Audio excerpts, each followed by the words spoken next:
Excuse me. What in the world are you thinking? Mean Gene, the first thing you need to do is to tell these people to shut up if you want to hear what I gotta say. What up, y'all? It's KMB, the sexy ninja, in the place to be for a Paper Saber universe. We're talking about All In London 2023. All In. Oh my gosh. The first All In was in September 1st, 2018, Chicago. Fast forward to now, we're in Wembley Stadium, London, England, and there's 81,035 fans in attendance. Holy shit. They also just announced All In London again, August 25th, 2024. What a show and what shitty picks I had. I got 3 out of a set of 9. I got 3 right, 6 wrong. But a lot's going on. Before we go on, I already heard Punk has got into a Jack Perry backstage, or Jack Perry got in with Punk. TK was like, I'm not going to comment on that, but an incident did happen. You know, I was like, oh, come on. This is about what this is, man. This was magical tonight. Or this morning for me, magical for them at night, because I've been up since 6 a.m., watch Collision just so I can watch All In, and I am balls tired with all that was going on with this show. Oh my God. And I saw it, I was funny as I was listening to Tell 'em Steve Dave podcast the other day. It's a great show. You should check it out. Great podcast, really fucking funny. Shout out to Q, Brian, and Walt. I saw a TESD sign in the crowd. I was like, fuck yeah. I was like, yeah, Ants, go Ants. But we have the 0-hour show, real quick. Ring of Honor World Tag Team Championship online. It's Aussie Open versus MJF and Adam Cole, and this is where I predicted the turn would happen.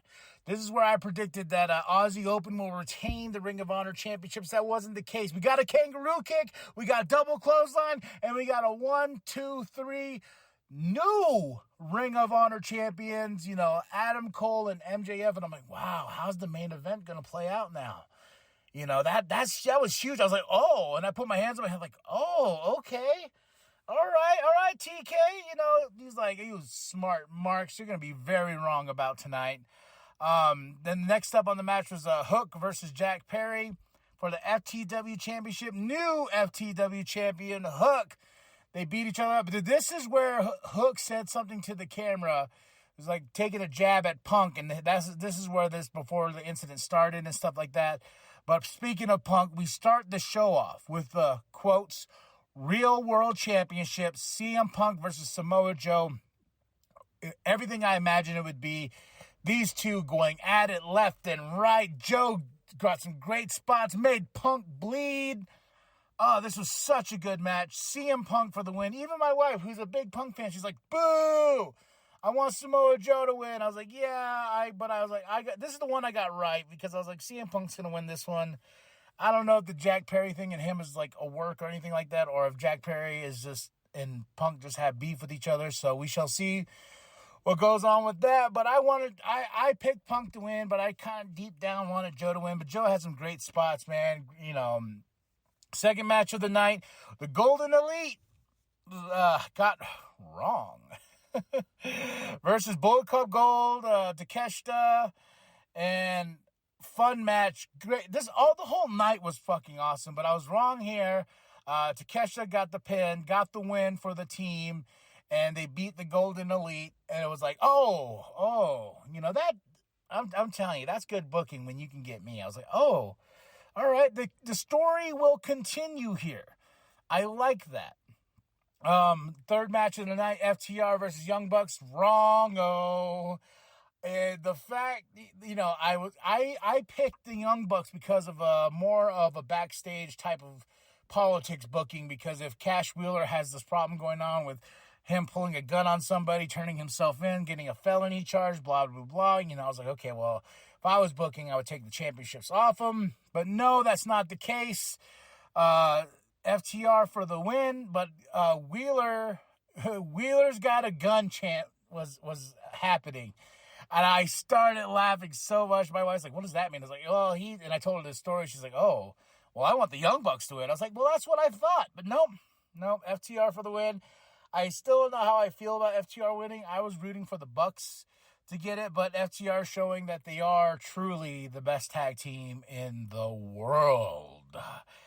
Next up, the Stadium Stampede match. Everything I thought it was going to be blood everywhere, skewers, glass, Orange Punch with glass on his fist, these guys, and Sue and Cookies and the van. It was just all chaos, a few missed spots here and there, but they all got it back together, and I was wrong. No, I was right on this one. I was right. I was just taking the L's here. I was right on this one. Eddie Kingston, Penta, and the Best Friends, all got the win. This was too much for my wife, though. She's like, too much blood.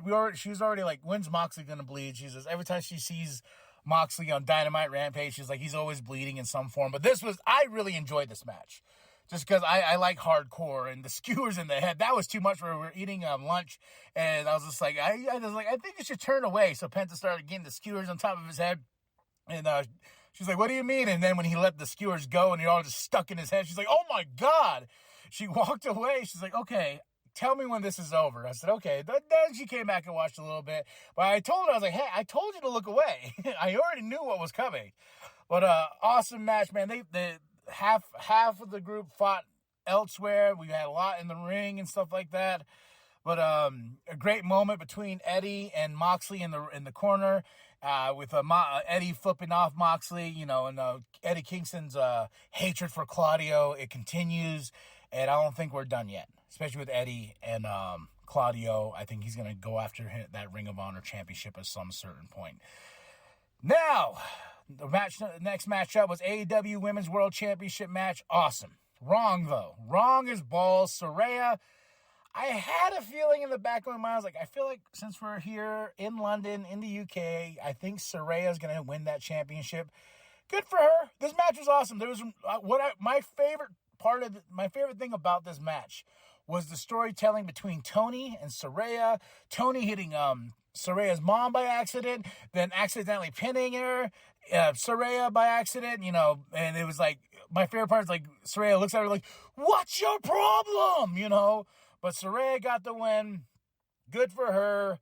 And I said Mercedes Moné was going to come out, but in the 0 hour, they showed that Mercedes Moné is in the crowd. So I was like, oh, a sign of things to come. But shout out to Saraya. Her whole family was there.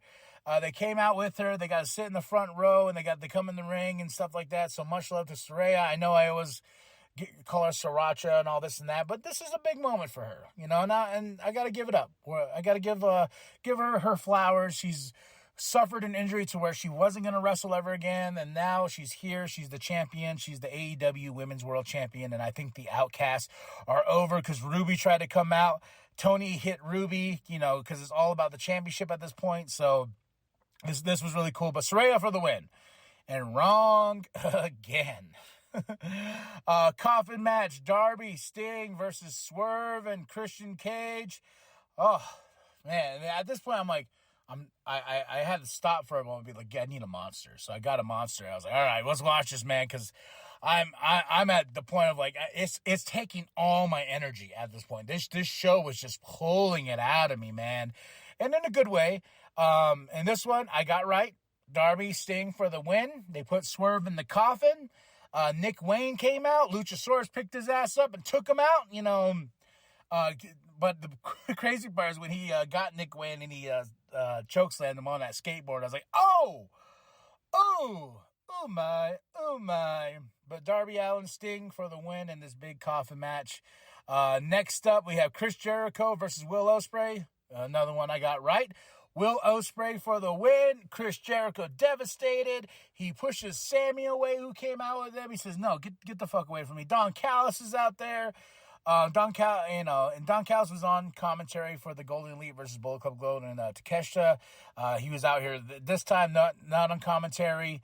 The commentary team was like throwing me off. It was like Nigel McGuinness, who's there the whole time, Excalibur, who was there the whole time, but they changed Taz out to JR to Taz. I mean, I was like, oh yeah, okay, who's on commentary? But towards the end, it was more Nigel, Taz, and Excalibur, and I was like, okay, JR's just they pull him at weird times.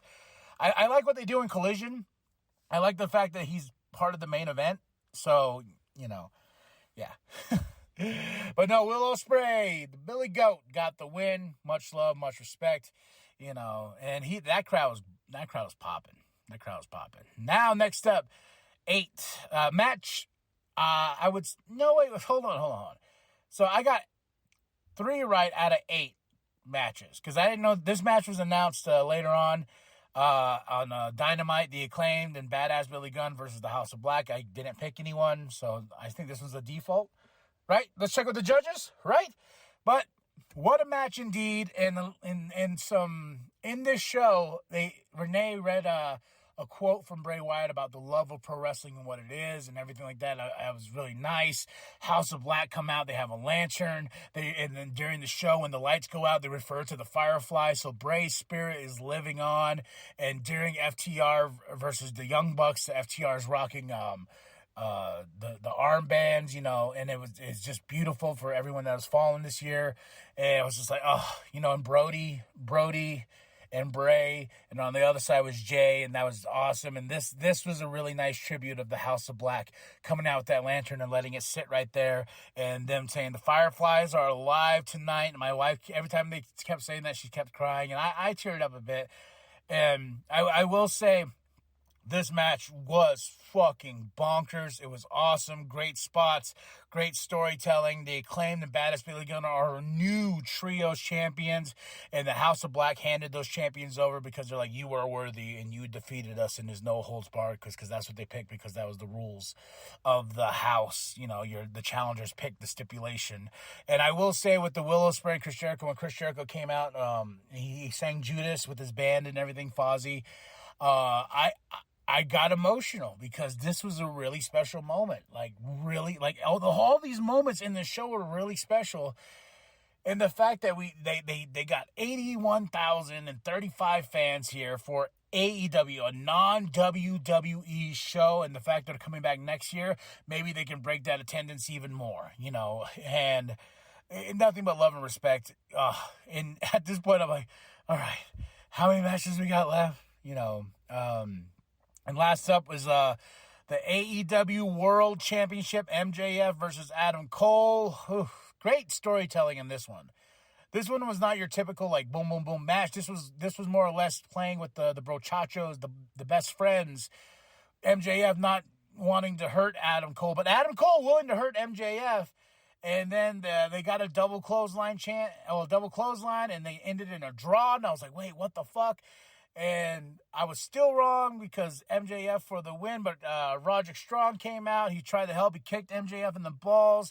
He threw the championship to Adam Cole and told him, hit him. And then at the end, this was really cool. When the draw happened, Adam Cole was like, no, this isn't ending this way. Fuck that, And he goes, MJF, 5 more minutes. And everyone's like, yeah. And I love what MJF did. He goes, no. We're going to need more than 5 minutes because there's going to be a fucking winner here in Wembley Stadium. And so then 2 ref bumps, so many close calls, but MJF is still the champion. Adam Cole goes in the corner. He starts crying, and MJF is trying to cheer him up. He's like, yeah, but I really like when he's like, hey, if you're after that, and if this friendship is over, you're a piece of shit. He throws the championship at him. He's like, fucking take it. And he puts his hands up. And he's like, go ahead, hit me. And Roderick Strong comes back there. He's like, hit him. And he drops it. We get a hug. They hug it out and everything. I was like, yes, the brochachos live.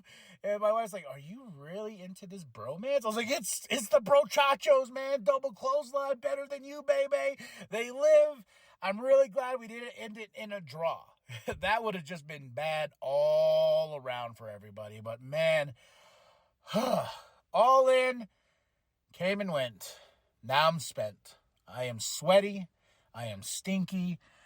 Just because I've been sitting here since 6 a.m. watching professional wrestling, watching All Elite Wrestling, and now I'm ready to take a nap. I give the show a solid 10 out of 5. Oh, I had such a good time. Shout out to everybody on the show, Tony Khan, and then all the love for Bray Wyatt and stuff like that is just beautiful. Check out the show if you can. I got it on Bleacher Report. Next week's All Out and Payback. More wrestling. Nothing wrong with that. So I think it's going to be another long Sunday again, but that's okay. I love doing this podcast. I love talking about professional wrestling. I love watching professional wrestling. So go order the All-In Blu-ray. I'm going to do that when I get paid this week. I want that, and I want this one in a physical copy as well because it's very special. There's a lot of matches I want to rewatch on here and stuff like that. So, all right, y'all. That's it. That's all. All in. We're coming back next year, August 25th, 2024. Next week's All Out and Payback. Let's get it going. Like and subscribe. Share it, you grab it. Share it, you grab it. Share with the bum down at Walmart. I am KMB, the Sexy Ninja. And as always, go to ProWrestlingTees.com/New World Podcast. Get yourself that sweet nWp logo created by Penta X.